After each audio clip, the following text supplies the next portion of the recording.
It started to happen gradually. I would walk into a room and say something, and no one would notice. I would say, "Turn the TV down, please," and nothing would happen. So I would get louder. "Turn the TV down, please." Finally, I would have to go over and turn the TV down myself. And then I started to notice it elsewhere. My husband and I had been at a party for about 3 hours, and I was ready to go. I looked over, and he was talking to a friend from work, and I walked over, and he kept right on talking. He didn't even turn toward me. That's when I started to put it together. He can't see me. I'm invisible. I'm invisible. Then I started to notice it more and more. I would walk my son to school, and his teacher would say, "Jake, who's that with you?" And my son would say, "Nobody." Granted, he's just 5, but nobody? One night, a group of us gathered, and we were celebrating the return of a friend from England.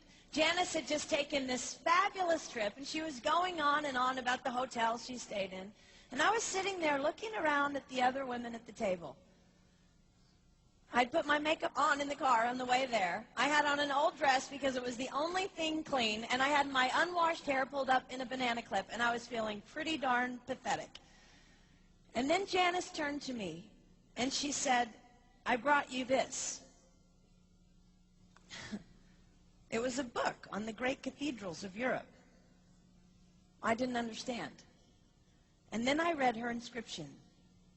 She wrote, "With admiration for the greatness of what you are building when no one sees." You can't name the names of the people who built the great cathedrals. Over and over again, looking at these mammoth works, you scan down to find the names, and it says, "Builder, unknown, unknown, unknown." They completed things not knowing that anyone would notice. There's a story about one of the builders who was carving a tiny bird inside a beam that would be covered over by a roof. And someone came up to him and said, "Why are you spending so much time on something no one will ever see?" And it's reported that the builder replied, "Because God sees." They trusted that God saw everything. They gave their whole lives for a work, a mammoth work, they would never see finished. They showed up day after day. Some of these cathedrals took over 100 years to build. That was more than one working man's lifetime. Day after day. And they made personal sacrifices for no credit. Showing up at a job they would never see finished, for a building their name would never be on. One writer even goes so far as to say no great cathedrals will ever be built again because so few people are willing to sacrifice to that degree. I closed the book, and it was as if I heard God say, "I see you. You are not invisible to me.